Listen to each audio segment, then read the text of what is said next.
Annyeonghaseyo, je suis Jenna et j'espère que estés bien. Dans cette vidéo, je vais vous partager mon study plan. Donc j'apprends 5 langues en même temps et je voulais vraiment vous partager le study plan ici. Donc en général, je le partage pas, enfin je le partage vite fait sur Snap, vite fait sur Insta, mais c'est vrai que je vous ai jamais fait une vidéo sur le sujet tout simplement parce qu'à chaque fois je change des choses. Mais je me suis dit, bah je vous le mets ici et au fur et à mesure, peut-être que je ferai un update dans 6 mois. Au moins, je vous le partage au moins une fois. Vous m'avez posé de nombreuses questions surtout sur Snapchat par rapport aux langues que j'apprenais. Pourquoi j'avais choisi telle langue, pourquoi j'en prenais 5 en même temps, est-ce que c'était pas trop dur, est-ce que je mélangeais le chinois et le coréen, enfin bref. D'ailleurs je vais pas à chaque fois dire dans cette vidéo chinois mandarin, mais j'apprends bien le chinois mandarin. Sans plus attendre, je vais vous présenter mon study plan, mais avant ça, la vidéo est sponsorisée par Rosetta Stone.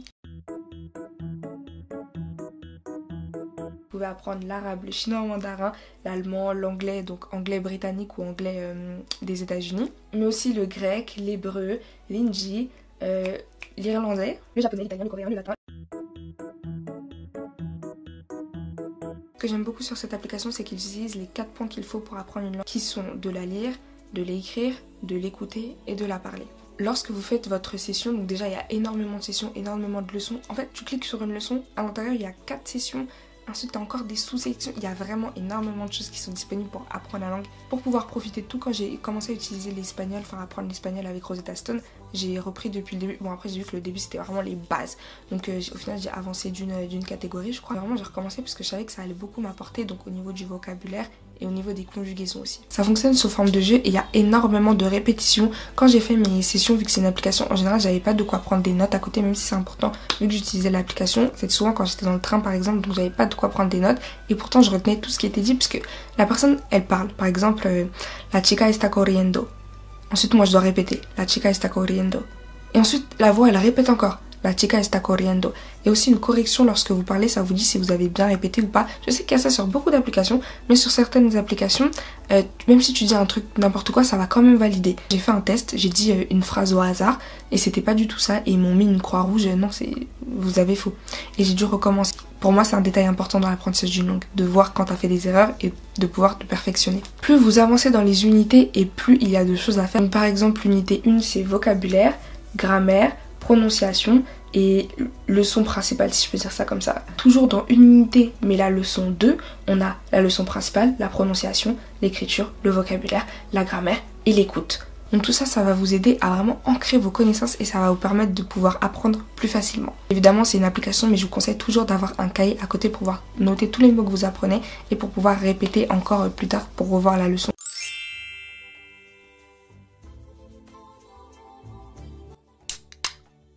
Maintenant, let's go sur les langues que j'apprends et mon study plan. Si vous me suivez sur Snapchat, vous l'avez déjà vu mon study plan, donc bravo à ceux qui me suivent. Je vous ai passé mon study plan et les ressources.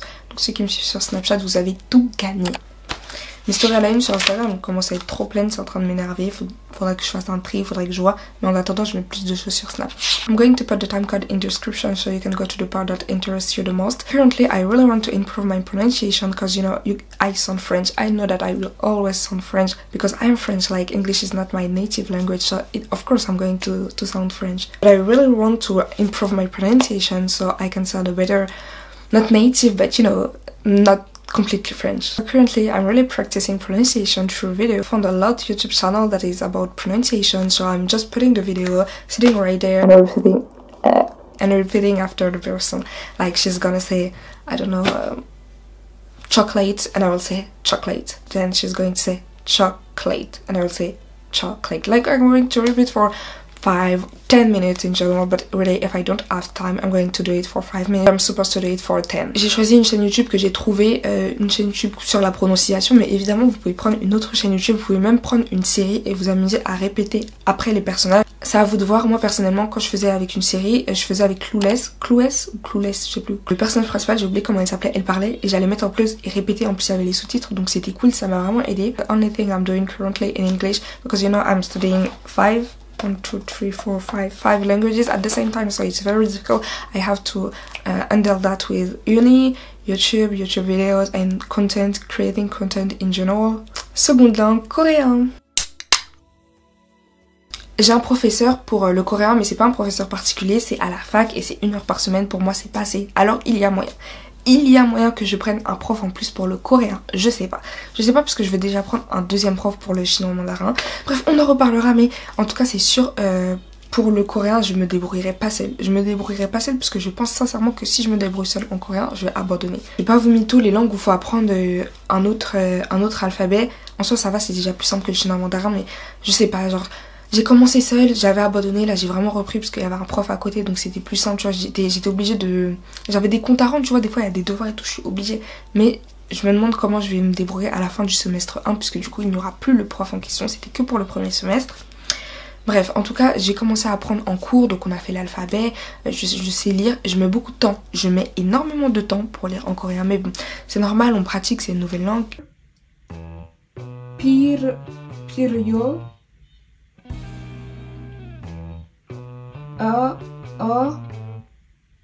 Opsi, temps pour lire 10 lignes, 9 minutes.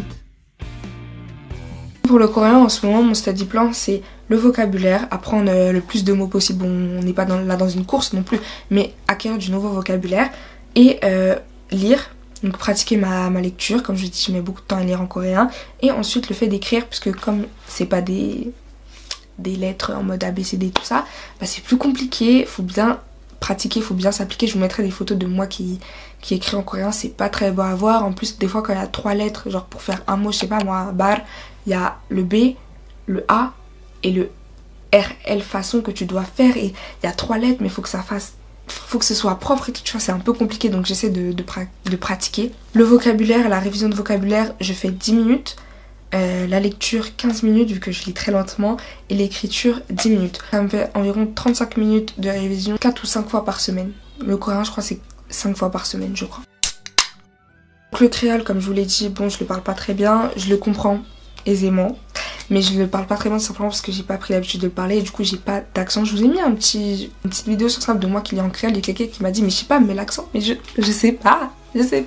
On parle même pas créole chez moi, c'est à dire que j'entends très peu l'accent entre guillemets, enfin bref. Du coup voilà quoi, je lis très mal en créole, du coup je m'améliore, enfin je travaille là-dessus en ce moment. Donc c'est la lecture et le fait de plus l'entendre, donc je mets un film sur YouTube. Genre il y a plein de films en créole haïtien sur YouTube, tu tapes film haïtien, voilà c'est bon, t'as ta vidéo. En ce moment je regarde La vie d'Esther si ça vous intéresse. Et du coup je vais lire pendant 10 minutes et ensuite je vais me poser devant un petit film pour pratiquer. Des fois je dégote des petites expressions, je suis en mode ça je vais pouvoir l'utiliser bientôt. Le plus important comme je vous l'ai dit c'est de pratiquer. Ensuite le chinois mandarin, oh là là là là. C'est compliqué, à chaque fois que je m'améliore j'ai l'impression qu'en fait il y a encore une montagne. Genre tu vois tu montes une marche, ouais mais il y en a encore 15 tu vois. C'est compliqué. Quand je venais d'apprendre à me présenter j'étais trop contente, j'étais en mode ouais c'est bon et tout. Après j'ai vu que ouais je savais me présenter, mais quand je l'écris c'est encore en pinyin. Donc il faut déjà commencer à apprendre à l'écrire en chinois traditionnel si je peux dire ça comme ça. Donc vous voyez c'est compliqué. Pinyin pour ceux qui connaissent pas, en gros c'est l'écriture, par exemple si je vous dis ni hao, alors ça s'écrit comme ça. Et le pinyin ça va donner ça. C'est pour que les personnes comme nous, les Français etc, ils puissent apprendre plus facilement la langue. Enfin bref, mon planning pour le chinois c'est d'écrire du vocabulaire sans utiliser les pinyin. Donc même si ça me prend, là j'ai mis 20 minutes parce que des fois c'est long à réécrire tout ça. Même si je fais que 5 mots c'est bon. Au moins je sais écrire 5 mots en chinois traditionnel. J'écris 5 mots et là c'est bien fait tu vois. Le but c'est de pratiquer. Ensuite 5 minutes de chant. La prononciation c'est pas la même, vous doutez bien, même si tu transcris en pinyin. Donc par exemple le mot chéche, merci, je sais pas si vous l'avez compris parce que peut-être que je l'ai pas très bien prononcé, mais ça s'écrit comme ça. Mais quand tu le lis en tant que français, tu dois pas lire xie, c'est chéche. Du coup en fait il faut que tu apprennes que le X il se dit ch. Mais à mieux retenir, j'utilise des musiques que j'ai entendues dans des dramas chinois. Désolée, petit souci de caméra. En gros je vous disais que j'utilisais des chansons que je trouvais dans mes dramas chinois et qu'ensuite je mettais les paroles en pinyin et que je m'entraînais à lire, à chanter, enfin du coup lire, chanter en même temps quoi, et que ça m'aidait à m'entraîner pour bien prononcer les mots, les lettres. Ensuite comme je vous l'ai dit j'ai un professeur en cours mais aussi un professeur particulier, donc je relis tout simplement les leçons pour bien comprendre les points de grammaire. Ensuite ça me prend 15 minutes pour réviser les tons. Tout est en fonction du ton, ça change le mot et moi je galère avec les tons. Je galère déjà à le faire, mais aussi je galère à entendre la différence. Là pour l'instant ça pose pas de problème parce que je connais pas beaucoup de mots. Ça veut dire que tu me dis ni, je sais déjà de quel ni tu parles, tu vois. Tu parles du ni comme ça, c'est pour toi. Pour l'instant ça pose pas de problème, mais il faut quand même que j'apprenne à faire la différence. Donc là j'ai vraiment mis 15 minutes pour pouvoir faire la différence au niveau des tons, pour pouvoir pratiquer. Je m'entraîne. Il y a 2 jours j'ai fait un quiz et j'ai eu 2 sur 20. Je suis KO les gars. Ensuite encore 15 minutes pour apprendre du vocabulaire. Donc là je vais apprendre du vocabulaire après en classe, et du vocabulaire aussi que ma prof de chinois perso particulier m'a donné. Au total tout ce programme me prend 2h45. Maintenant je vais vous dire comment je répartis ça dans la semaine. Le lundi 2h45. Le mardi off. Rien. Zéro. Ma journée de cours elle est trop longue pour que je rajoute ça en plus. Le mercredi je reste à la fac en plus pour pouvoir réviser. Donc le mercredi je fais Chinese et Spanish. Le jeudi pareil, je reste à la fac en plus parce que je peux pas travailler chez ma tante. Jeudi par contre vu que je suis née un peu plus tôt, du coup je reste plus longtemps à la fac et je fais coréen, chinois, espagnol. Ensuite le vendredi je fais chinois, coréen et créole. Samedi je fais tout et le dimanche je fais tout.